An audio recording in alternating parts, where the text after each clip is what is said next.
한 주 동안 잘 지내셨어요? 네, 안녕하세요. 네.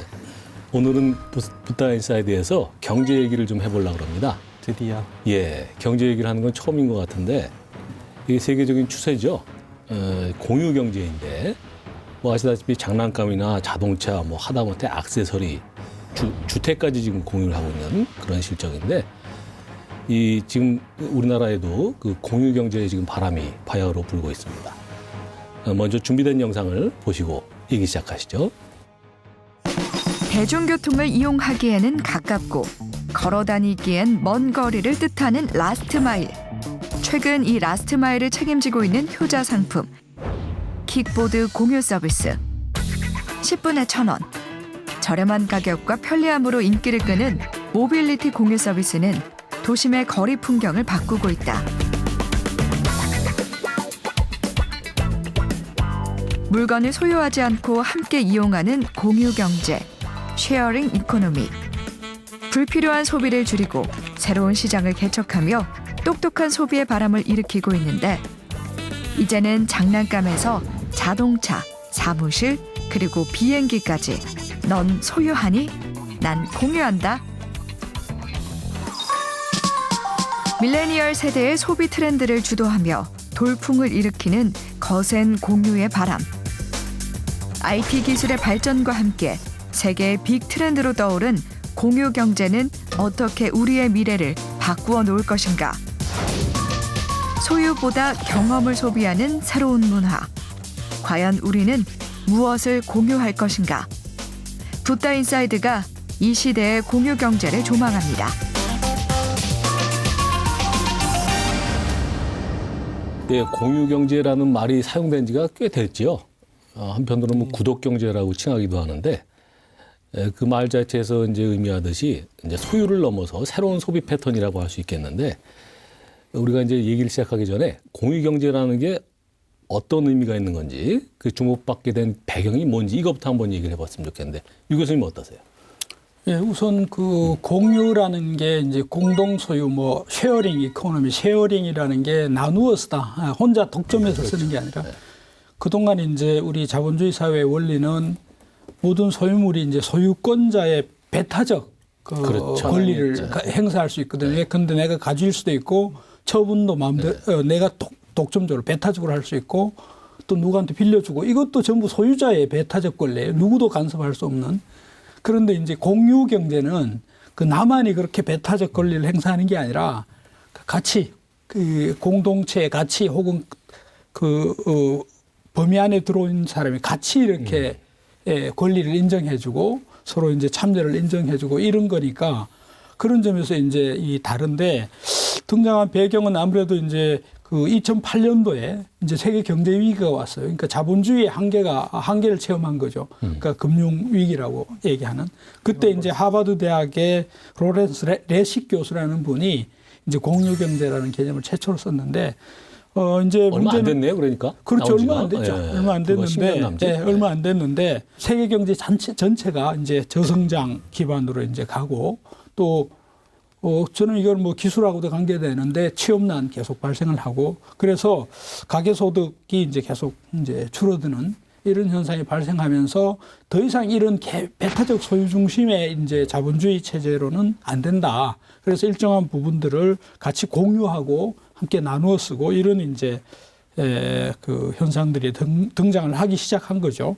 그래서 이게 크게 보면 결국 이제 자본주의가 체제의 한계를 좀 나쁘게 좀 좋게 얘기하면 이제 보완하는 것이고 좀 급진적으로 얘기하면 대안적인 이제 구상으로도 이제 공유 경제를 생각해 볼 수 있는 거죠.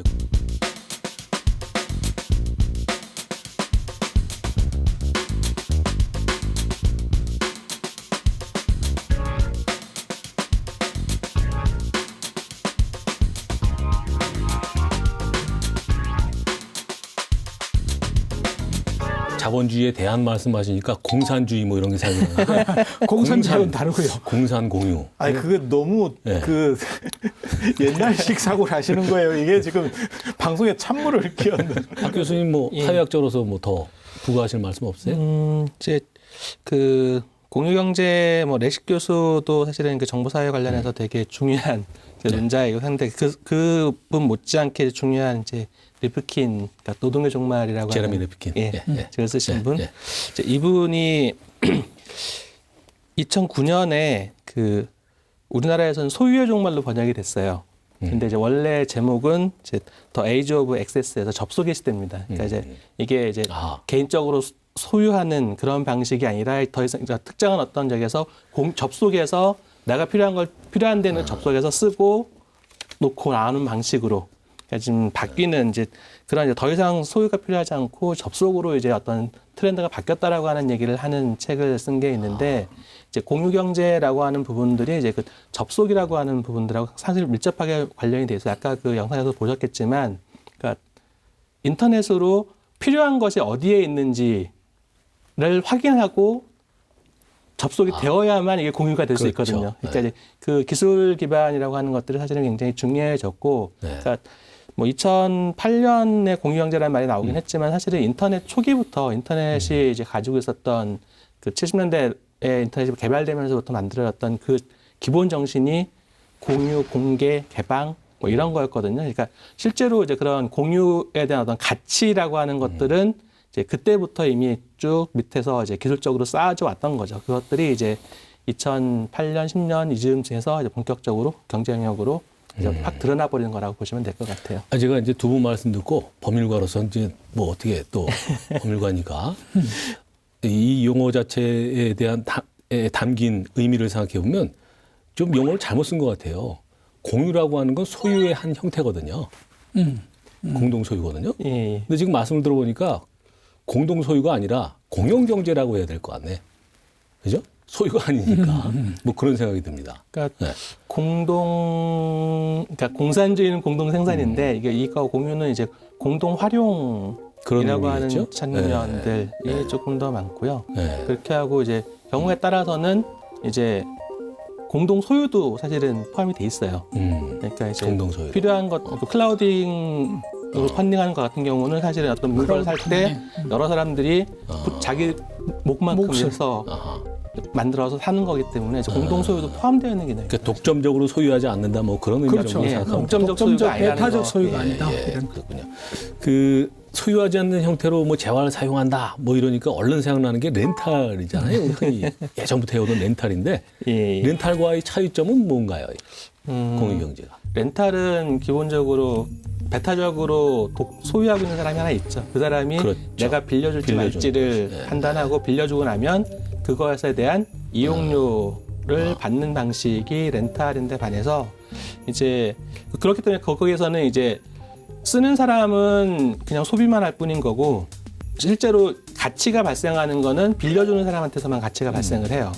근데 이제 이 공유의 경우는 이제 활용 가치, 사용 가치라고 하는 부분들이 있고요. 그 다음에 사실 이게 내 것이 아닌 거를 쓴다라고 했을 때 그것도 이제 뭐 정말 저렴한 가격으로 원하는 때 마음대로 쓸 수 있다라고 한다라고 하면은 그거를 언제든지 정상적인 상태로 되돌려줘야 되는 문제들이 생기죠.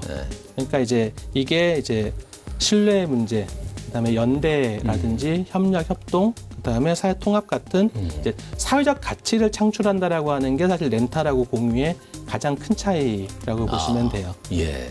그러니까 렌탈은 그냥 오로지 빌려주고 거기로부터 받는 이것만이 존재하는 거고 공유는 공유하는 과정에서 서로 공유하는 사람들끼리 어떤 공동체 의식도 만들어지고 신뢰도 생기고 뭐 이런 부분들. 이해가 될 듯합니다.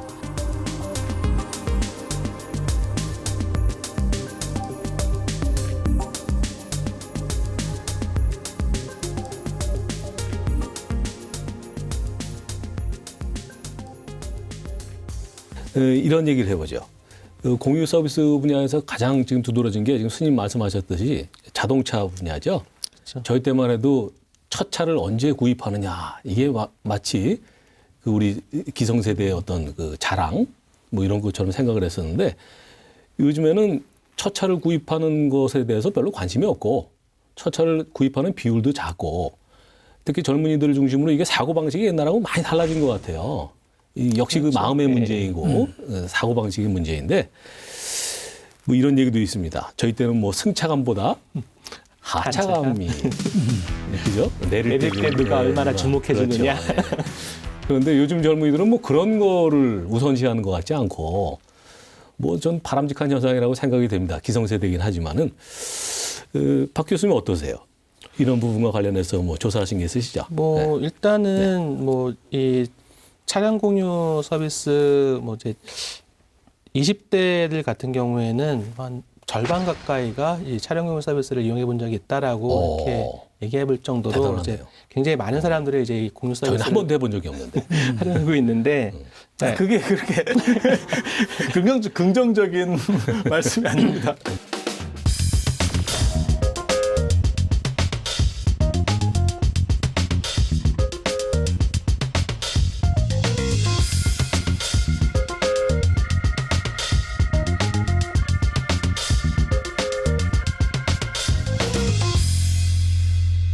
차를 사기 어려운 경제적인 여건이 있는 것도 분명하고 20대들 같은 경우는 어쨌든 뭐 차가 한두 판 하는 건 아니니까. 그렇죠. 그러니까 그런 면에서 이제 경제적인 옛날보다 차값이 더 비싸졌죠? 그런 것도 네, 좀 좋은 차가 있고요. 많이 그렇게 나왔어요. 하고 또 이제 차가 그러니까 몇 종류 없던 시대가 아니라 정말 다양한 차들이 그렇죠. 있잖아요. 그러니까 가격들도 그렇고 하니까 이제 구입하기는 힘들고 또 유지비도 쉽지 않고 뭐 보험료 같은 경우도 마찬가지해서 이게 이제 내가 차를 사서 유지하게 하기 그런 비용을 감당하기에는 부담이 되는데 차는 필요한 일들이 많아지고 하니까 이제 그런 것 때문에 많이들 쓰고 있는 것 같아요. 그래서 얘기들을 들어보면은 이제 주로 이제 짧은 시간, 또 그다음에 이제 좀 단거리 위주로 이용들을 많이 한다는 것 같아요. 그러니까 우리 차 같은 경우에도 이제 렌트카들이 있잖아요. 이게 되게 뭐 짧게 하더라도 6시간 혹은 뭐 12시간 혹은 하루 단위로 빌리게 되잖아요. 근데 한 두세 시간, 한두 시간 이런 정도로는 렌트카가 안 되거든요. 근데 이제 이거는 된다라는 거예요. 그다음에 렌트카 같은 경우에는 렌트카 영업소까지 가서 그렇죠. 빌리고 갖다 주고 해야 되는데 이건 앱을 통해서 내 주변에서 쓸 수 있는 차를 바로 검색해서 바로 이제 쓸 수 있다라고 하는 이제 굉장히 좀 편의성이 높은 그런 특징들이 있죠. 그런 것들이 이제 젊은 사람들한테는 좀 다양하게 이걸 이제 이용하게 되는 욕구들을 좀 충족시키는 것 같아요. 지금 두 분 말씀을 들어보면 지금 아까 하차감 말씀하시는 거가 이제 유교의 어떻게 보면 체면 문화. 아니, 제 주변에도 있습니다. 그 차가 여러 대 있는 분들 집에 이렇게 그래서 이제 보살님은 좀 작은 차 이제 시장 다닐 때 쓰는 게 있고 그다음에 이제 바깥 양반은 좀 큰 차를 하면 이제 좀 좋은 데 갈 때는 예. 당신 남편 차를 가지고 가서 남편은 이제 택시 타고 가고 뭐 이런 일들이 예. 있는 거잖아요. 근데 지금은 전부 다 이 인터넷이나 안 그러면 스마트폰이 발전하면서 젊은 사람들은 다 파편화돼서 하나의 공통적인 어떠한 가치관이라든지 안 그러면 시선을 의식하는 것보다 나에게 맞는 일하는 쪽으로다가 지금 흘러가고 있으니까 그래서 타인에 대한 시각을 의식하는 문화에서 타인에 대한 시각보다 내 자신의 시각을 중심으로 보는 쪽으로 그렇게 방향이 바뀌어가는 것 같아요. 그리고 결국 차 문제는 무인 자동차가 언제 도입이 될지는 잘 모르겠지만 무인 자동차화 되면 이제 완전히 공유 쪽으로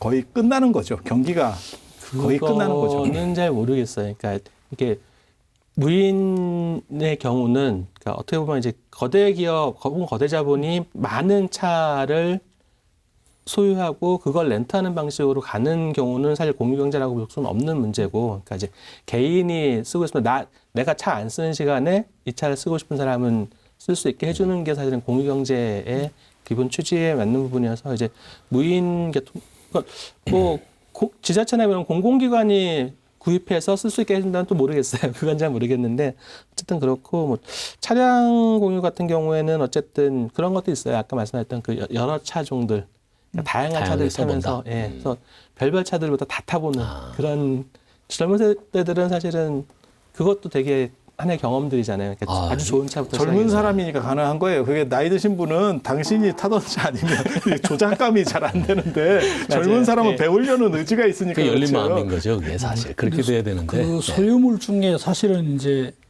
이 과시하기 제일 좋은 물품이 차거든요. 차 사실은 그러니까 그렇죠. 이 과시라는 게 누군가로부터 이제 나를 자랑하고 드러내고 이렇게 해서 인정받는 이런 이제 수단인데 그래서 근데 인간한테 그런 욕구들이 조금씩 있거든요.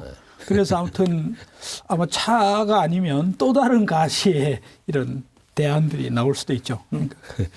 말씀이 남은 김에 제가 한번 그 통계가 나온 걸 한번 말씀드려 볼게요. 그 카쉐어링이죠. 결국은 네. 카쉐어링인데 국내 카쉐어링 그 시장이 처음에 2011년도에 등장을 했었는데 이게 가파른 성장세를 보여서 2018년도에는 이 시장 규모가 3,200억 정도로 추정이 되고 2020년 올해에는 약 5천억 정도가 예상이 된답니다. 대단하죠. 5천억입니다. 5천억. 1조의 반인데요. 그리고 특히 요즘에 이제 모든 국민들이 특히 서울 시내에 사는 분들이 보시는 게 전동 킥보드인데 저는 아까 그 나왔던 예, 거. 어저께 검찰청에 갔는데 현관 앞에 그 전동 킥보드를 누가 두고 갔더라고요. 그러니까 아마 검찰청 소환 받으면서도 전동 킥보드를 타고 온 것 같아요. 킥보드에 대해서 너무 안 좋은 일이에요. 아니 판사님이 타고 왔을 수도 있잖아요. 그렇죠. 예, 검사가 타고 왔을 수도 있고. 개인형 전동 킥보드, 이게 공유시장이 굉장히 급속히 확산을 하고 있는데 특히 서울, 강남, 잠실을 중심으로 해서 10만 대 이상 전동 킥보드가 확보되어 있답니다. 대단해요. 주차 부담도 네. 없고 네. 그다음에 도로를 쓰는 게 아니니까 그렇더라고요. 네. 보도를 다니더군요. 보도를 다닐 수도 있고 뭐 도로 옆쪽으로 다닐 수도 있고 그러니까 네. 이제 그 교통체증을 없죠. 피하는 데도 좋고 뿐만 여러 가지로 아니라 있죠. 이제 이거하고 그 자전거 예. 이게 이제 통금 시간이 끝나도 자유롭거든요. 이게. 그렇죠. 예. 그러니까 이제 교통 저거에 관계없이 시간표에 관계없이 이용하고 그러니까 특히 젊은 애들처럼 그 어디 대여하고 어디에서 이용하고 이것만 빨리 검색하고 이용할 수 있으면 굉장히 편리한 거죠. 그러니까 가다가 저 전동 킥보드가 어디 있는지 가까이 있는지를 그렇죠. 검색을 해서 검색해서 거기 가서 이용하죠. 예. 그걸 대면 앱이 있어요, 그냥 예, 앱이 전용 있어서? 앱이 있어서 예. 내 위치하고 딱 표시되면은 어디에 몇 대가 예. 있는지가 딱 나오죠. 우리나라는 아직은 그렇게까지 많이는 이렇게 눈에 안 띄는 것 같고요. 저 북유럽 국가나 이런 데는 진짜 많이 이용을 하더라고요. 보니까 전동 킥보드는 이제 요새 시작된 거고 사실 자전거가 자전거는 네, 굉장히 우리나라는 많이 못합니다. 일상됐죠. 이거 자전거 안 타보신 분들이 자꾸 우리나라에서 자전거 이거 얘기하는데요. 호르당호르당하게 이게 알아서 쉽지 않아요. 자전거 맞아요. 통학 조금 해보신 분들은 이 나라는 자전거는 안 되는구나 이런 생각이 딱 있습니다. 근데 이제 중국하고 다릅니다. 최근에 이제 우리 애가 이게 자전거 이용을 굉장히 많이 해요. 이 대학생인데 그러니까 이제 그 특히 이제 밤늦게까지 독서실 2시 막 3시 이렇게 있어요. 요새 11시 막 이렇게. 참 1시 이런 게 보통 넘어가고 차가 없어요, 다. 그때 굉장히 편리하답니다, 이게. 자전거 딱 해가지고 자전거로 오는 거죠. 차도 없고 도로를 그냥 싱싱 달릴 때요. 그러니까 저는 한편으로는 굉장히 어떤 편리한 걸로 이렇게 역할을 하는 게 틀림없어요. 이 공유경제 시장이 지금 유 교수님 말씀하신 대로 특히 젊은 층 2030 밀레니얼 세대가 주도를 하고 있는데 특별한 이유가 있을까요? 이게 어떤 그 인식의 문제도 있고 네, 의식의 문제도 있고 그런 것 같은데. 예. 그 밀레니얼 세대라는 분들이 이제 80년대 초에 이제 그에서 2000년 사이에 탄생된 친구들인데 그분들이 2008년도쯤 되면 이제 그 사회생활에 진입을 하게 되는 거죠. 이제 그렇군요. 그리고 최초 월급 받고 이렇게 예. 되는데 그때 마침 이 경제 위기가 와버린 겁니다. 세계 경제 금융 위기가 와버린 거예요. 2008년도에. 그러다 보니까 그 경제 위기를 체험하면서 이제 일종 생존 코드가 작동하는 거예요. 그래서 그러니까 가급적이면 합리적으로 아까 쓰고 공유에 대한 관심도 커지고 또 이제 그 소확행이라고 그래서 사소한 데서 이제 행복을 추구하고 그런 현상들이 이제 특히 이 아까 밀레니얼 세대들한테 이제 그 퍼지기 시작한 것 같고 또 하나는 이제 밀레니얼 세대 그렇게 되면서 이제 그 자신만의 가치 추구를 하는 경향 그런 것들이 이제 확실하게 이제 드러나고 또 아까처럼 이제 소유하기보다는 오히려 경험을 풍부하게 다양한 경험을 하겠다. 소유하는 게 아니라 그렇죠. 누린다라고. 그리고 차도 다양한 걸 누려보고 이런 이제 현상들이 있고 거기다가 더 기술적으로 가능했던 게 바로 이제 인터넷 디지털 세대라는 거죠. 그래서 아까 그 킥보드처럼 그다음에 저희 같은 경우에는 킥보드나 자전거 찾으러 다니다가 시간 다 보낼 것 같아요. 그런데 요즘 아이들은 그렇지 않거든요. 손 안에서 다 처리한단 말 정도로 그런 이제 기술적 조건까지 이제 갖추어지면서 이제 밀레니얼 세대들이 이제 공유 경제 형태의 경제 소비 형태를 보이기 시작한다라는 이제 거고 문제는 이제 굉장히 재미있는 현상 중에 하나는 이제 주머니 사정이 넉넉하지 못한데 명품을 소비하는 경향이 있대요. 근데 이 부분은 이제 제가 사회학자로 좀 생각해 보면 사회학자 중에 톨스타인 베블렌이라는 사람이 이제 과시 소비라는 개념을 만들었어요. 과시 소비. 베블렌 효과. 네, 베블렌 효과하고 똑같은 겁니다. 그때 과시는 이제 conspicuous, 그러니까 자랑하다 이런 뜻이에요. 우리 한자로도 자랑할 가짜로 써요. 자랑할 가짜 보일 시자. 그래서 과시 소비. 남들한테 자랑함으로써 내 가치를 인정받는 이런 욕구에 소비를 하는 거예요. 근데 지금 젊은 아이들은 제가 생각해 가소비, 과소비는 지나칠 과자입니다. 지나치. 그러니까 수입 대비 지나치게 투자를 하는 거예요. 그러니까 지금 밀레니얼 세대들이 수입은 적어요. 수입은 적은데 모아놨다가 지 수입보다 훨씬 큰 걸 구매를 해버린다는 그렇더라고요. 명품을. 그걸 사기 위해서는 철저하게 그렇죠. 금욕적인 삶을 그렇죠. 살죠. 그렇게 해야 되죠. 그러니까 그게 이제 일종의 그런 것들이 이제 과소비, 과하다. 그러니까 지나치다 이런 뜻인 거거든요. 근데 그 과소비를 한다는 겁니다. 또 이런 특징이 이제 아주 재밌는 현상. 네, 그 부분은 또 조금 다른 해석도 있을 수 있을 것 같아요. 그러니까 뭐냐면 그러니까 이제 그 미니멀리즘이라고 하는 최소주의적인 삶이라고 하는 것들도 사실은 이제 지금 젊은 세대들 중심으로 이제 확산되고 있는 경향이거든요. 그러니까 단순하고 간결한 삶을 추구하는. 그러니까 여러 가지 많은 것들을 구별할 필요가 없이 그러니까 나를 드러낼 수 있는 가장 확실한 뭔가 하나 이것만 딱 채워놓고 나머지는 그냥 비워도 된다라고 보는 그런 삶의 태도들도 같이 좀 결합되는 것 같아요. 그 재밌는 분석이시네요.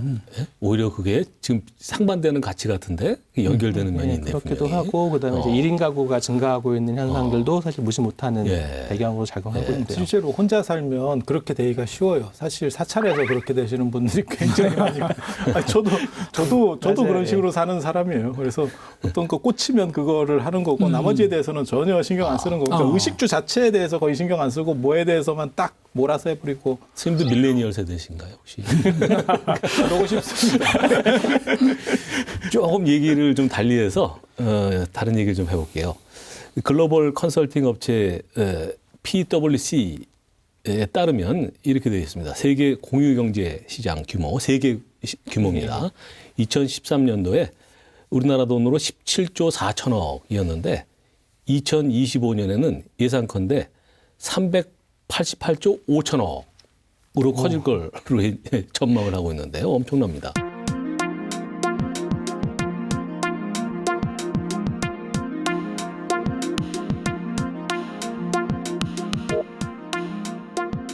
그야말로 이제 폭풍 성장이라고 할 수 있겠는데 최근에 그 공유 서비스 시장을 보면은 참 별별 물건이 다 공유가 되고 있죠. 그 범위도 넓어지고 품목도 다양한데 어떤 것들이 공유되고 있습니까? 한번 좀 말씀해 보시죠. 다양하죠. 일단은 뭐 지금 얘기 나왔던 자동차, 뭐 킥보드, 그다음에 에어비앤비나 뭐 이런 걸로 대표되는 이제 숙박설, 그다음에 이제 소 서비스들에서 공유 사무실들, 공동 그렇죠. 오피스들도 굉장히 많아요. 그렇게 하고 지금 변호사 사무실도 공유 요즘에. 그렇게 하고 이제 공유 주방, 공유 주방. 그러니까 주방을 공유하기도 하고, 그다음 식당을 이제 낮에 하는 주로 이제 밥 중심으로 해서 하는 사람이 하고 저녁에는 술 파는 사람이 하는 이제 그렇죠. 이런 식의 이제 경우들도 있고, 그다음에 뭐 아기용품, 생활용품, 뭐 명품 백 같은 것들도 이제 공동으로 쓰는 경우들도 꽤 되고요.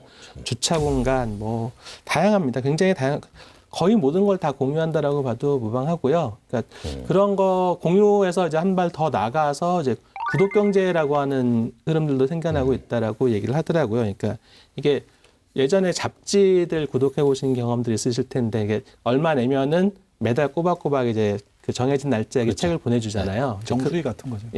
인진 코에 맞습니다. 이제 그런 것처럼 일정액을 내면 사용자가 원하는 상품이나 서비스들을 이제 제공해주는 그런 경우가 이제 구독 경제라고 얘기를 하고 있는데 뭐 이거 제가 알고 있는 사람 한 사람은 그거를 해요. 그러니까 그 식자재 하는 데다가 이제 자기 다이어트 한다 그렇게 하면 이제 언제는 그러니까 뭐 먹고 싶다 이거 식단을 짜가지고 이제 주문을 해놓으면 그러니까 재료 다 정말 좋은 재료로 해가지고 딱 그 날짜에 맞춰서 딱딱 갖다 주는 거예요. 그러면은 그냥 간단하게 조리해가지고 먹게끔 하는. 근데 이제 이게 혼자 살면은 사실은 장 봐서 하기 되게 쉽지가 않거든요. 하나 사더라도 많잖아요, 양이. 그러니까 소분해서 놔야 되는데 이런 게 정말 편한 것 같더라고요. 예. 그 자연스럽게 무슨 종교 공간까지 이제 공유한다면서요? 진짜 참 놀라운 일인데. 그런 얘기가 이제 교회나 이런 도시 쪽은 그런 얘기들이 있는데요. 사실 사찰은 뭐 굳이 공유 안 해도 됩니다. 지금도 이미 충분히 비어있기 때문에 그건 초회하게 될 만한 그게 없어요. 저 봤어요. 그 교회 공유하고 있는 걸 봤어요. 그러니까 우리나라예요? 교회는 임대료도 많고 하니까 어느 정도 이상 가능할 것 같아요. 저희 집 사무실 공유. 1층에 그 카페가 하나 있는데요. 일요일 날 몇 시부터 몇 시까지는 사람들이 못 들어가요. 교회에서 예배 보느라고 그냥 쓰는 거예요. 아니, 카페하고 교회하고 공유한다고요? 그러니까 카페가 보통 때도 잘 문 많이 안 열어놓고 있는데 그 시간에는 딱 딴 사람들은 못 오고 그 교회 교인들만 들어와가지고 예배 보더라고요. 뭐 충분히 가능하겠죠. 그러니까 장소를 이제 일종의 임대해서 그러니까 아니 이와 하는 관련해서 그런 제가 방식인 이제 우리 불교계 꼭 하고 싶은 얘기가 있는데 이 지자체 있잖아요. 예. 지자체에서 이게 종교 공간으로 공동으로 만들어 놓은 게 있어요. 그런 것을 원래는 이제 시간에 따라서 불교도 쓰고 그다음에 불교 끝나면 뭐 기독교 쓰고 가톨릭 쓰고 이렇게 쓸 수 있는 건데 불교가 안 써버리는 거예요. 그러니까 계속 교회에서만 써. 그래서 사람들이 이게 교회 공간인지 착각하는 경우 많다는 거죠. 그러니까 다시 얘기하면 공공자산을 그러니까 우리도 같이 계속 활용에 참여해야 되는데 우리가 참여를 철회하면 공공이 것인데 특정한 집단 것처럼 돼버리는 그러네요. 그런 문제도 있어요. 근데 이게 공유 경제가 실제로 이게 효과가 많이 있나요? 왜냐하면 이게 기대치가 있고 그다음에 이런 쪽으로 갈 거다라는 생각 때문에 뭐 손정이나 이런 분들이 엄청난 투자를 하고 실제로 그 기업 가치를 보면 엄청 높게 평가되는데 실제로 수익률은 뭐 우보나 이런 거 보면 수익률은 야 이게 무슨 회사야 싶을 정도의 수익률을 내는데도 기업 가치 산정되는 거 보면 엄청나게 올라가요. 그게 그러니까 우버 자체의 수익률의 문제가 아니라 그 이용자들에 대한 정보 있잖아요. 그 이용자들에 대한 정보 데이터 가치가 높은 거예요. 그것들을 활용해서 또 다른 걸로 연결시켜서 연결시키는 마케팅 효과도 카카오나 있고요. 이런 식으로 해서 쭉 문어발식으로 전체 어떤 맞습니다. 생태계를 만들어 버릴 수 있다는 그렇죠. 빅데이터죠, 그게가 빅데이터. 이제 되게 큰 아니 그러기도 가치예요. 하고 자기 기업들을 이제 홍보하고 망을 만들고 이런 자산이 엄청나게 큰 거죠. 지금 저 뭐니 해도 우리가 공유 경제에서 주목할 만한 것이 이제 쉐어하우스, 이제 공유주택이라고 번역할 수 있겠는데 이게 아주 두드러진 현상이죠. 1인 가구를 오랫동안 했고요. 보통 많은 사람들처럼 그냥 월세 내고 살았죠. 가장 큰 요인은 경제적인 이유. 부족비가 있어요. 거기서 식비를 또 충당을 해요. 뭐 전기세, 뭐 가스비 이런 거. 월세로 25만 원을 내고 부족비로 15만 원을 내니까 총 40만 원의 금액을 내고 저는 이 집을 마음껏 누리며 살고 있는 거예요. 4살 이하 아이들은 부모가 보고 있고요. 그 다음에 5살부터 7살까지는 돌봄이 돌아가요. 부모는 좀 자주 돌아가고 거주하는 사람들 순번대로 해가지고 6시 반부터 8시 반 정도까지가 1타임으로 한번 돌아가고 2타임이 8시 반부터 10시까지 해서 전체적으로 부모들이 여유를 가지고 생활을 할 수 있죠. 이건 뭐 사회적인 어떤 그 추세 어떤 뭐 인식 변화 이런 거하고도 연관이 돼 있는 것 같은데 일단은 뭐 가파른 집값 상승 때문에 집은 구입할 능력은 안 되고 뭐 또 1인 가구가 많아지면서 집 한 채를 사기에는 너무 또 과하다는 생각도 들고 그런 추세하고 아마 맞물려서 이런 현상이 나타나는 것 같은데요. 그러니까 각자의 독립된 공간을 가지되 뭐 주방이나 헬스장 이런 것은 공유하는 뭐 이런 형식인데 또 이제 그 정신적으로는 혼자 있음으로 해서 느껴지는 그런 외로움도 좀 덜 수 있고 예. 뭐 또 좀 우스개 비슷하게 얘기하면 드라마 영향도 많이 있겠죠. 드라마도 있었고 그다음에 뭐 예능 프로그램들도 그렇죠. 있었어요. 예, 예. 있고.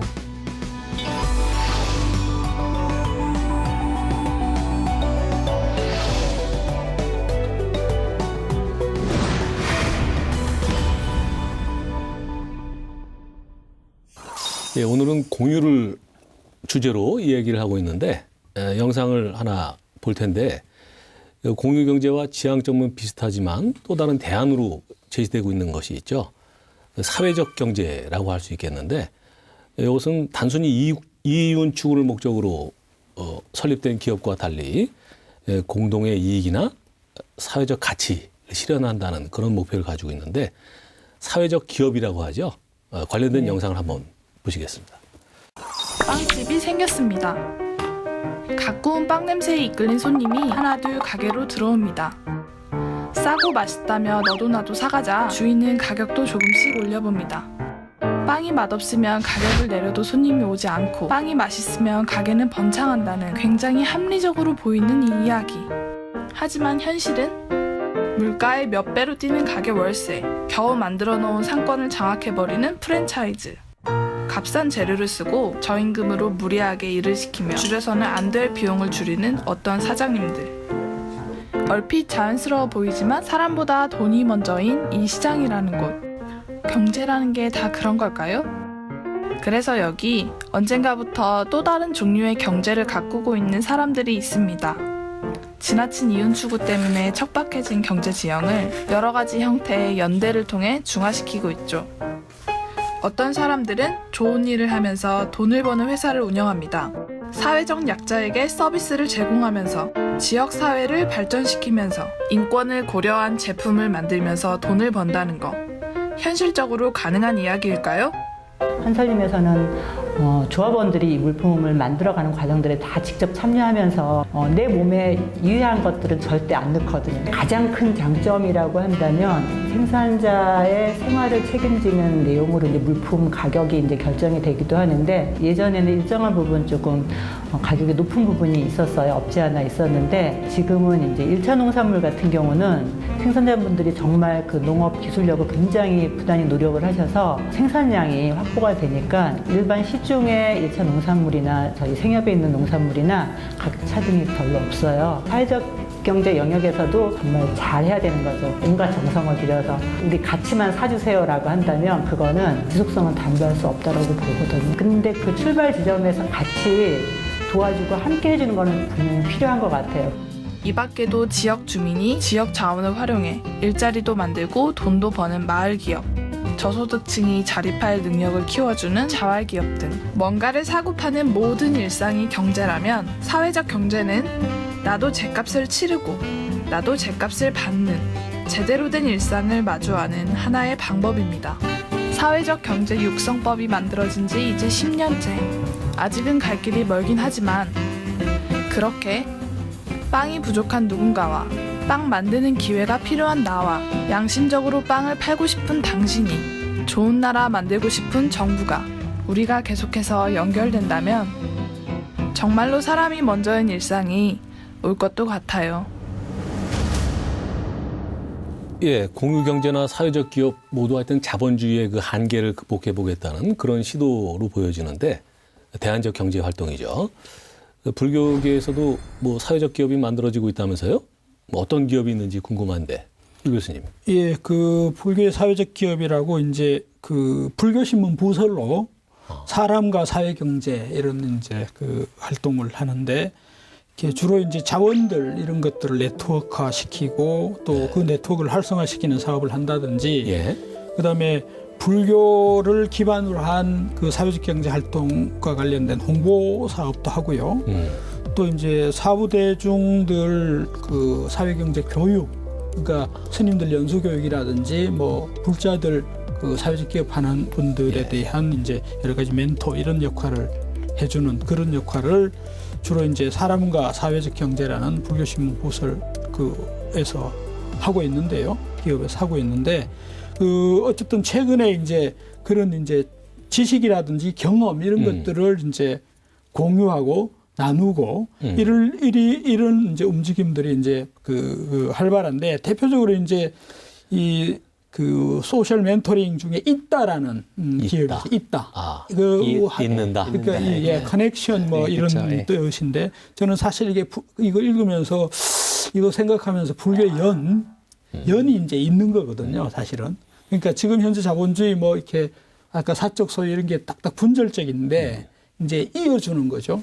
그 있다라는 기업이 있는데 그거는 이제 그 레이디언 스타트 이런 이제 그 기업을 주식 회사를 만들어서 2003년도부터 이제 그 직장인들 혹은 뭐 이런 사람들이 자기 그 직장 경험들을 특히 뭐 기업뿐만 아니라 무슨 복지관 이런 데 다 있어요.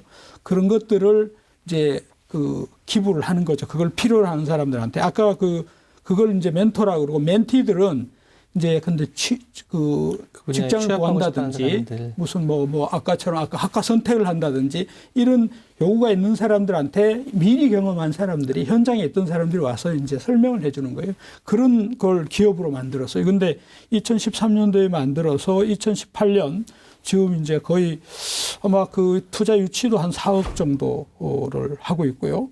월 방문자가 10만 명 정도 되고요. 온라인 멘토 건도 한 20만 건 하고 있고요.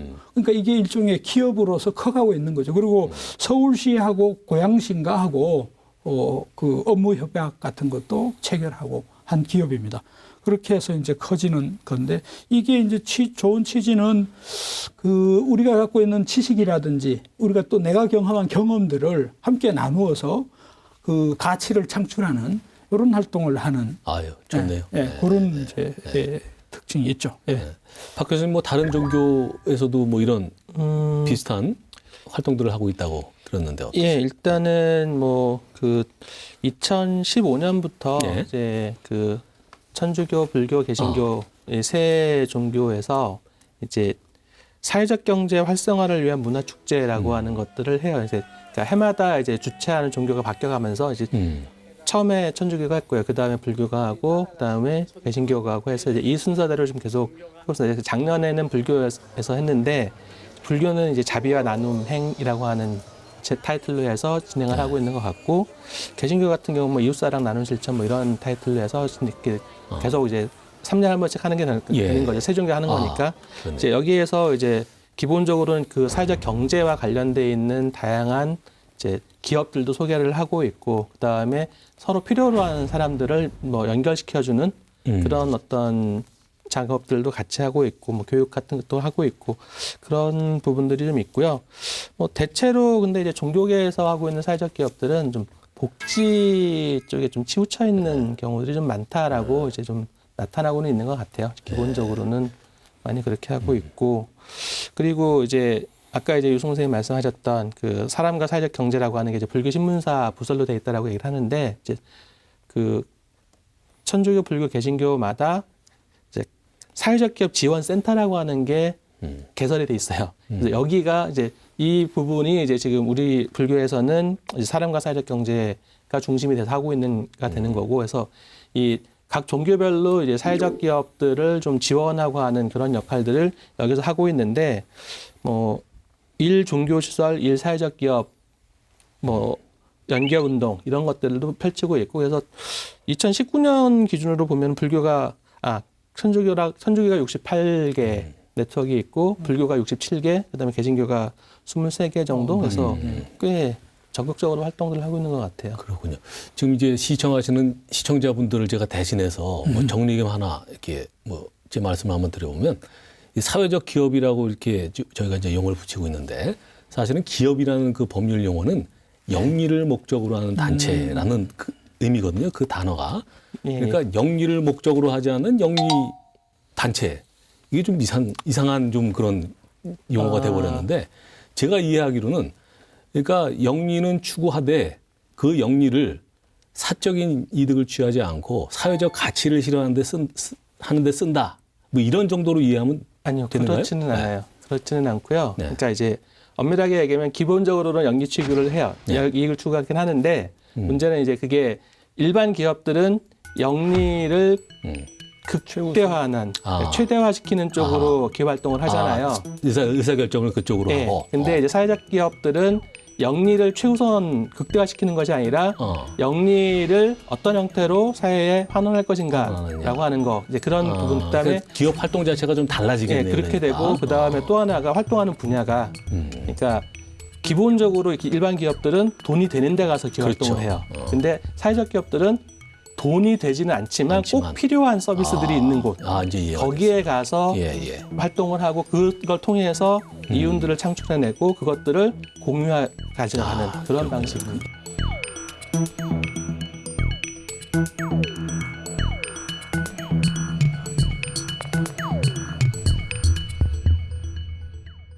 다시 공유경제 얘기로 돌아가 보죠. 사실 공유문화라는 게 우리 불교 역사에서 쉽게 찾아볼 수 있고 특히 승단에서 오랜 전통으로 뭐 공유 현상들, 공유에 기반한 일들이 많이 이루어져 온 것 같은데 그러면서 보면은 공유경제가 결국 불교와 통하는 면이 많은 것 같고 뭐 다른 종교에 비해서도 그렇고요. 어떻습니까, 자 선생님? 시작부터 끝까지 거의 공유였고 그 공유라는 거의 이제 한계성 방금 이제 사회적 기업 얘기하실 때도 그런 얘기가 나왔는데요. 아무래도 이윤 추구를 목적으로 하는 집단과 사회적 가치를 좀 더 우선시하는 집단이 충돌하면 상대적으로 사회적 가치를 추구하는 쪽이 심리적으로 지지는 가지만 결국 패배하기가 쉽습니다. 그렇죠. 그게 이제 현실적이죠. 우리나라에서 지금 이제 불교가 기독교에게 밀리는 현상도 비슷하거든요. 쟤네는 철저하게 어떻게 보면 이익적 가치, 안 그러면 어떤 세력적 가치를 우선시하는 거고 불교 같은 경우는 계속 공유였었거든요. 그러니까는 무소유는 절대 아닙니다. 무소유는 자인화교 쪽에서 무소유를 주장하는 거고요. 불교는 최소 소유. 모든 것은 연결돼 있고 그다음에 우리는 그것을 잠시 빌려 쓰는 대상이지 그것을 소유해서 영원히 가질 수는 없다. 그러니까 어떻게 보면 유목민적 사고를 가지고 있는 거예요. 그러니까 잠시 와서 빌려 쓰는 거고 그렇죠. 나를 따라갈 수 있는 것은 무엇이냐. 우리가 죽을 때 놓고 가는 모든 것들은 본질이 아니다. 그러니까 내가 죽을 때 따라갈 수 있는 것만이 본질이다. 부처님 그 비유에 그런 얘기가 있거든요. 그러니까는 사람이 죽을 때 가족이나 뭐 이런 사람들이 다 슬퍼하고 따라올 수는 있지만 거기까진 거고 재산이나 명예나 이런 건 다 거기까진 거고 결국 그 사람의 죽음 뒤에 갈 수 있는 거는 그 사람의 행동이 누적된 업밖에 없다. 그러니까 선업만이 너를 끝까지 보호해서 갈 것이다. 그러니까 어디가 본질인지에 대해서 초점을 맞춰라. 이게 불교의 어떤 특징적인 부분이죠. 그래서 그런 의미에서 본다면 지금도 현재도 불교에는 그런 게 있어요. 그러니까 주지 스님들은 조계종 같은 경우는 당신이 설립한 사찰이 아니고 전통 사찰의 주지들은 관리자지 소유자가 아닙니다. 그래서 일반 스님들이 같은 종단의 스님이 와서 방을 달라 그러면 방을 줘야 돼요. 원칙적으로는. 그리고 못 주면 어느 정도 차비라도 줘야 돼요. 객비 문화라는 게 그렇게 나오는 거죠. 왜냐하면 니끼가요. 한마디로 얘기해서 그냥 경선호하려면 그게 니끼가. 그래서 그 사람이, 그러니까 주지라는 사람은 그것을 관리해서 번창시키고 잘 유지할 수 있는 대상인 거지 소유자하고는 다릅니다. 이게 공유라고 하는 개념이 그런 걸 사방승가라고 합니다. 그러니까 전체적인 어떠한 공유의 틀. 그리고 이게 불교에만 있었던 거는 아니고요. 이게 동아시아에도 있었어요. 그러니까 예전에 그 북송시대 장행거의 서명 굉장히 유명한 짧은 글인데 거기 보면 민포무려라고 모든 백성은 다 나의 동포고 만물은 나와 함께한다. 이러한 생각이 있어요. 이게 동아시아의 그러니까 중국적 사고고 그 다음에 불교 같은 경우는 연기론적인 뭐 인드라망이라든지 요즘식으로 말하면 거의 뭐 나비효과 비슷한 그런 거죠. 서로 다 관계성 속에 존재하고 인간은 마치 벌이나 나비가 꽃에서 꿀을 취하듯이 잠깐 그것들을 빌려서 향유하는 존재일 뿐이다. 라는 생각들을 하니까요. 그런 식으로 하면 파괴를 최소화하고 인간이 효율적으로 자신의 행복을 추구해 갈 수 있는 방식에 대한 대안은 되는 거죠. 그 자연 스님 말씀 들으니까 이게 이 공유 경제의 그 불교적인 철학적 뒷받침 뭐 이런 그 확연히 정리가 되네요. 우리 교수님도 하신 말씀. 조금만 몇 가지 예를 들면 그렇습니다. 그러니까 아까 이제 시방승물이라고 이제 했는데 그 재화가 수많은 신도들의 정성에 의해서 모아진 이렇게 재화의 원천 자체가 그것도 하루 이틀이 아니라 수백 년 동안에 이렇게 정성들이 이렇게 모아져서 형성된 재화거든요. 그렇기 때문에 이거는 불가분물이라고 해요. 분리해서 누가 개인적으로 쓴다든지 소비해버릴 수 없는 그런 물이 돼버린 거죠. 그리고 또 이제 저는 절의 상징적인 이거는 뭐 제 주관적인 좀 해석도 좀 있긴 한데 수통이 있어, 수통. 그 절입구마다 수통이에요. 물 받은 수각. 그게 수각이라고 하기도 하고. 그게 뭐 불났을 때 이렇게 끄기 위해서 이렇게 둔다라는 건데 저는 그거는 그 물 가지고는 안 되고요. 근데 이 수각이 갖고 있는 상징적 의미가 저는 굉장히 크다고 생각해요. 그 물을 그 통과를 하면 그게 이제 물이라는 게 이제 씻어버리는 거거든요. 그러니까 물을 통과하는 순간에 내 욕심들이 다 씻기고 거기 수각을 통과하고 수통을 통과하는 순간부터 이 사적 욕심들이 내려놔지는 그게 주로 그래서 일주문을 통과하는 순간에 모든 재화는 사적 소유의 성격이 탈각되고 바로 공유의 성격으로 돌변을 하는 거예요. 그렇기 때문에 불전하며 놓이는 모든 재화는 이건 누구 개인의 것이 아닌 그야말로 바로 공유물이 돼버리는 거예요. 그러니까 그게 이제 저는 수통이 갖고 있는 특징이다. 그러니까 사적 소유, 사적 욕심을 다 내려놓고 씻어내고 마음을 그래서 통과하는 재화. 이건 그야말로 이제 자비를 위해서 써야 되고 온 인류의 공덕을 짓는데 써야 되는 그런 물질로 변해버리는 거죠. 같은 물질인데. 그래서 저는 그런 상징으로 보더라도 이제 우리 불교는 오래전부터 그래서 이제 아까 주지 스님 얘기 또 했는데 공유보다 오히려 저는 점유 개념이 있습니다. 점유. 네. 잠시 빌려 쓰는 거예요. 그렇죠. 지금 현재 우리 불자든 스님들이든 잠시 빌려 쓰고 또 이제 끝나면 이제 비워쓰고 나가고 이렇게 되는 거거든요. 그런 점에서 보면 불교는 처음부터 이 공유 어쩌면 지금 예컨대 우리 모연 방식이 크라우드 펀딩입니다. 불특정 다수한테 그렇죠. 모연을 하는 거예요. 정성을 모으는 거예요. 그렇게 해서 불사를 하거든요. 그렇기 때문에 불사하는 방식이 그렇죠. 오늘날로 현대적 개념으로 하면 크라우드 펀딩이하고 똑같아요. 불특정 다수한테 모여서 자금이 형성되고 그 자금으로 가치를 창출하는 거거든요. 예. 그런 전통이 일찍부터 있었죠. 그리고 제가 이런 그 공유 속에서 계속 살아본 느낌으로서 얘기를 하면요. 그러니까는 이사가는 맨 처음에는 굉장히 사람이 불안정합니다. 마치 이사 가려고 짐 싸놓은 집에 있는 것 같아요. 왜냐하면 내 거라는 개념이 없거든요. 없으니까. 그러니까 이 절에서 내가 방을 얻어서 쓰고 있어도 이게 어느 순간에는 가야 된다는 생각이 있는 거예요. 그리고 그 생각이 없으면 나중에 가게 됐을 때 서로 충돌합니다. 그래서 이런 식으로 계속 삶을 살다 보면 어떤 생각이 드냐면 집착이 줄어드는 건 맞아요. 예. 그리고 소유가 줄어듭니다. 왜냐하면 계속 이동 생활을 하면 아마 유목문화의 그렇죠. 특징이 소유가 줄어들 수밖에 없어요. 뭘 갖춰놓을 수가 없어요. 맞아요. 그러니까 최소 소유라는 쪽으로 계속 갈 수밖에 없고 그렇게 되면 인간이라고 하는 게 에너지가 없지는 그렇죠. 않아요. 에너지는 발생을 하는데 물건들을 가지고 있고 어떤 걸 소유하고 이런 부분들에 대한 에너지를 어디에 쓰냐면 그거를 자기 쪽으로 쓰거나 안 그러면 자기가 좋아하는 거 쪽으로 쓸 수 있는 거예요. 그러면 훨씬 강력한 사람이 만들어질 수 있죠. 그러니까 같은 에너지를 가졌다고 그랬을 때 한 사람은 마치 돋보기처럼 빛을 모아서 쓰는 거고 하나는 그냥 유리처럼 그냥 퍼뜨려 쓰면 똑같은 에너지가 들어와도 상황이 좀 달라질 수 있죠. 더불어서 이제 그 공동성이 이제 보이지 않게 해볼 때 아까 객성 얘기를 했는데 이제 그 절에 누구가 오든 간에 잠자리부터 시작해서 원주 스님이 다 마련해드려야 돼. 심지어 객비까지 줘서 이렇게 보내드려야 되잖아요. 그런 게 이제 그런 정신이 바로 공동체 정신. 지금은 그런 게 없어졌는데요. 그러니까는 몇십 년 전만 해도 뭐가 있었냐면 어려운 절이나 이런 데 들어가서 한철을 날려면 그러니까는 안거를 날 때는 자기 먹을 거를 갖고 들어가고 나올 때 그 다음 사람 먹을 거를 그러니까 김장 그렇죠. 같은 걸 해놓으면 자기가 그 앞에 사람 걸 먹고 자기는 그걸 해놓고 나오는 그런 문화들도 있었어요. 되게 진정한 재밌습니다. 공유 경제. 그렇죠, 예. 그렇죠. 네.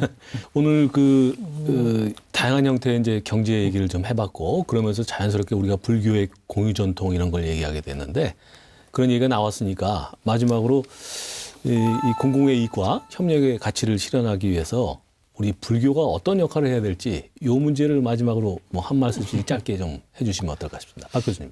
일단은 뭐 지금 이제 공유 경제 우리가 좀 공유 경제라고 얘기하고 있기 때문에 그렇긴 하지만 이제 이게 경제적 가치와 사회적 가치라고 하는 것을 어떻게 규정할 것인가, 그 다음에 어떤 것을 추구할 것인가, 혹은 어떻게 의미부여할 것인가라는 문제가 굉장히 중요하다고 생각을 해요. 그러니까 아까 좀 전에 말씀하셨던 그 노후복지 문제 같은 경우도, 그러니까 연로하신 스님들이 이제 경제적인 측면에서 생산적인 어떤 가치 생산에는 좀 젊으신 스님들에 비해서 어려운 부분이 있을 수 있어요. 근데 나이 드신 스님들께서 가지고 있는 그분들만의 어떤 고유한 어떤 사회적 가치들을 찾아낼 수만 있다라고 한다면 그분들이 그렇게 부담 가지지 않고 뭔가 할 수가 있겠죠. 그러니까 이게 잔소리만 해요.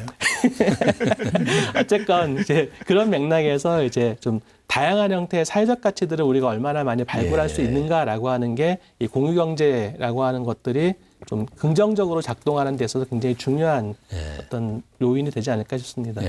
최현 스님 어떠세요? 저 같은 경우는 세계 일화라는 말씀을 드리고 싶거든요. 세계는 다 하나의 꽃. 그러니까 지금 대기업 같은 경우는 서로 치킨 게임 하면서 누구를 죽여서 시장을 독점하는 쪽으로 가고 있고, 이제 자본에서 박탈당한 사람들은 공유경제 같은 걸 만들어서 어떻게든 생존하려고 하는 이런 극단적 상황으로 더 치닫고 있는 것 같은데요. 아까도 말씀드렸지만, 위에 쪽이 어느 정도 이상 인식을 양보할 수 있는 인식들이 틀이 좀 갖추어져야 밑에 쪽이 더 순화된다는 생각을 해서 불교가 영향을 줄 수 있는 거는 이러한 공유경제라고 하는 어떤 이상적인 방향들, 사회적 합의가 필요한 부분들에 있어서 인식적 환기, 그 다음에 세상 사람들에게 어떤 메시지를 던져줄 수 있는 뭐 실천적으로 어떤 기업을 만들고 그거는 어려운 일이고요.